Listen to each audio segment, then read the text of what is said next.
Hi friends, അപ്പോൾ നമ്മൾ ചർച്ച ചെയ്യാൻ പോകുന്നത് എന്താണെന്ന് വെച്ച് കഴിഞ്ഞാൽ ലൂസിഫർ എന്ന് പറയുന്ന സിനിമയുടെ രണ്ടാം ഭാഗമായി എമ്പുരാൻ്റെ റിലീസ് അടുത്തുകൊണ്ടിരിക്കുകയാണ്. മാർച്ച് 27-നാണ് റിലീസ് വയ്ക്കുന്നത്. അപ്പോൾ അതിന് മുമ്പായിട്ട് കുറേ ക്യാരക്ടർ റിവീലിംഗ് വീഡിയോസ് ഇവർ വെളിവിട്ടിട്ടുണ്ടായിരുന്നു. അപ്പോൾ അതിനകത്ത് മോഹൻലാലും പൃഥ്വിരാജുമാണ് അവസാനമായിട്ട് വന്നത്. ക്യാരക്ടർ നമ്പർ 2 മോഹൻലാൽ, 2 പൃഥ്വിരാജും, ക്യാരക്ടർ നമ്പർ 1 മോഹൻലാൽ. അപ്പോൾ ഇവർ രണ്ടും കൂടെ പറയുന്നത് എന്താണെന്ന് വെച്ച് കഴിഞ്ഞാൽ എമ്പുരാനിൽ ഉണ്ടാവാൻ പോകുന്ന കഥ എന്താണ് എന്നുള്ളത് ഇവർ രണ്ടും കൂടെ വെളിയിൽ വിട്ട് കഴിഞ്ഞു. അവർ അതിനെ അത്രയും ഇവർ പറഞ്ഞു വെച്ചിട്ടുണ്ടെങ്കിലും അതിനകത്ത് വേറെ അധികമായിട്ടുള്ള ഫാക്ടേഴ്സ് കാണും. പക്ഷേ അതിനകത്ത് പറഞ്ഞിരിക്കുന്നത് എന്താണ് നമുക്ക് നോക്കാം. അപ്പോൾ അതാണ് യഥാർത്ഥ കഥ എന്താണ് എമ്പുരാനിലെ എന്ന് ഇവരുടെ സംസാരത്തിലൂടെ നമുക്ക് നോക്കുമ്പം കാണാൻ സാധിക്കുന്നത് എന്താണെന്ന് വെച്ച് കഴിഞ്ഞാൽ ഈ പൃഥ്വിരാജ് പറഞ്ഞു ഇതുവരെ ഒരു ഗ്രൂപ്പുകൾക്കും തകർക്കാൻ പറ്റാത്ത ഒരു ഗ്രൂപ്പിലെ നായകനാണ് നമ്മുടെ എബ്രഹാം ഖുറേഷി എന്ന് നമ്മൾ ലൂസിഫറിലൂടെ കണ്ടു. എന്നാൽ എമ്പുരാനിലെത്തുമ്പോൾ ആ പറഞ്ഞത് ശരിയാണോ, ഇവരെ തകർക്കാൻ വേറെ ഗ്രൂപ്പ് ഇല്ലേ എന്നൊക്കെ ഉള്ളത് വെളിയിൽ വരും എന്ന് പൃഥ്വിരാജ് പറഞ്ഞിട്ടുണ്ടായിരുന്നു. അപ്പം നോക്കുമ്പോൾ അവർ പറയുന്നത് വെച്ച് ഇനി ഒരു ഗ്രൂപ്പും കൂടി ഇതിനകത്ത് വരാനുള്ള സാധ്യതയുണ്ട്. ഇതുപോലെ തന്നെ സ്ട്രോങ് ആയിട്ടുള്ള ഒരു ഗ്രൂപ്പും കൂടി ഇതിനകത്തുണ്ട്. ആ ഗ്രൂപ്പ് ആരായിരിക്കും എന്നതാണ് ഇതിലെ സസ്പെൻസ് അല്ല, അതൊക്കെ അവർ ആദ്യമേ തന്നെ ഒരു ഇൻ്റർവെല്ലിന് മുമ്പ് തന്നെ അതിനെന്തായാലും വെളി വീഴും.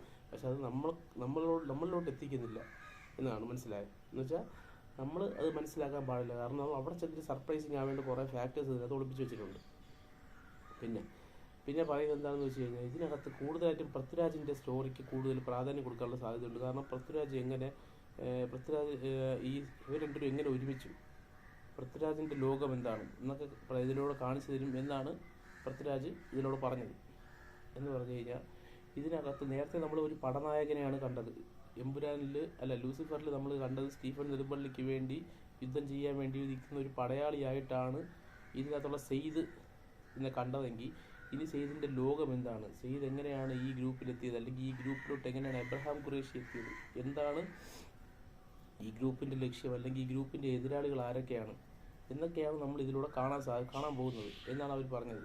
ഇതിനകത്ത് ഓരോ ക്യാരക്ടേഴ്സിനും ഓരോ ലെയറുണ്ട് എന്നാണ് പൃഥ്വിരാജ് പറഞ്ഞത്. എന്ന് വെച്ചാൽ നമ്മുടെ മുരളി ഗോപി എഴുതിയിരിക്കുന്ന എല്ലാ ക്യാരക്ടേഴ്സിനും അതിൻ്റേതായിട്ടുള്ള ഡെപ്തുള്ള ക്യാരക്ടേഴ്സാണ്. അപ്പോൾ പൃഥ്വിരാജിൻ്റെ ക്യാരക്ടേഴ്സിന് ഒരു ബാക്ക് സ്റ്റോറി ഉണ്ട്. ആ ബാക്ക് സ്റ്റോറി എന്താണ് എന്ന് നമുക്ക് ഇതിലൂടെ എമ്പുരാനിലൂടെ പറയും. എന്നിട്ട് പിന്നെ മോഹൻലാലോ പൃഥ്വിരാജ് ആരാണ് പറഞ്ഞിട്ടുണ്ട്, അവർ പറഞ്ഞതെന്ന് വെച്ചാൽ ഇതിനകത്ത് മോഹൻലാൽ പറഞ്ഞത് എന്താണെന്ന് വെച്ചാൽ ഇതിനകത്തൊരു ടൈലൻ്റ് ഉണ്ട്, തേർഡ് പാർട്ടിലോട്ടുള്ള ഒരു ടൈലൻ്റ് ഈ സിനിമയ്ക്കകത്ത് ഉണ്ടെന്നുള്ള സസ്പെൻസ് ഫാക്ടറും ഇതിനകത്ത് മോഹൻലാൽ വെളിവിട്ടിട്ടുണ്ട്. അപ്പം തേർഡ് പാർട്ടിലോട്ട് എത്തുമ്പോഴത്തേക്കായിരിക്കും ഇതിൻ്റെ ഏറ്റവും മെയിനായിട്ടുള്ളൊരു വില്ലനെ സെക്കൻഡ് പാർട്ടിൻ്റെ അവസാനം നമുക്ക് കാണിച്ചു തരാൻ പോകുന്നതെന്ന് ഇതിലൂടെ വ്യക്തമായിട്ടുണ്ട്.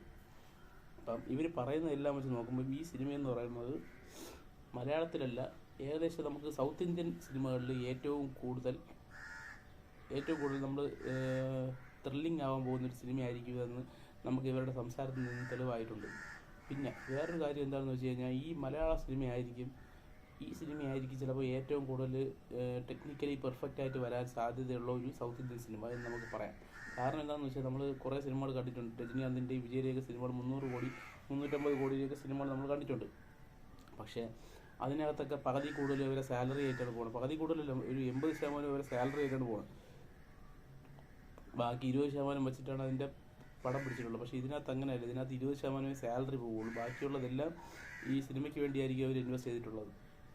അത് ആശീർവാദ് സിനിമാസാണ്. അപ്പോൾ അവരെങ്ങനെയാണ് ഒരു സിനിമ പിടിക്കുന്നത് നമുക്കറിയാൻ പറ്റും. അപ്പം അവർ ഈ സിനിമയുടെ 80%, ഈ സിനിമയുടെ മുതൽ മുടക്കിൻ്റെ 80% അവർ ടെക്നിക്കൽ പെർഫെക്ഷന് വേണ്ടിയും അല്ലെങ്കിൽ സിനിമയ്ക്ക് വേണ്ടിയും ചിലവാക്കി ബാക്കി 20% മാത്രം സാലറിക്ക് വേണ്ടി മാറ്റി വെച്ചൊരു സിനിമ ഇറക്കുമ്പം അവിടെ നിന്ന് വരുന്ന 350 കോടി 400 കോടി രൂപയുടെ സിനിമയുടെ അത്രയും തന്നെ ടെക്നിക്കൽ പെർഫെക്ഷൻ ഈ സിനിമയിൽ കാണും എന്ന് നമ്മൾ ടീസറിൽ കണ്ടതാണ്. അപ്പം അതുപോലുള്ളൊരു സിനിമ തന്നെയായിരിക്കും നമുക്ക് ഇതിൽ നിന്ന് പ്രതീക്ഷിക്കാൻ സാധിക്കുന്നത്. അപ്പം നിങ്ങളുടെ അഭിപ്രായം എന്താണ്? നിങ്ങൾ ഈ ക്യാരക്ടർ റിവീലിംഗ് ഒക്കെ കണ്ടോ? നിങ്ങൾ ഏത് ക്യാരക്ടറാണ് കൂടുതൽ എക്സൈറ്റ് ചെയ്തതെന്ന് നിങ്ങൾ കമൻറ്റ് ബോക്സിലിടാം. നന്ദി, നമസ്കാരം.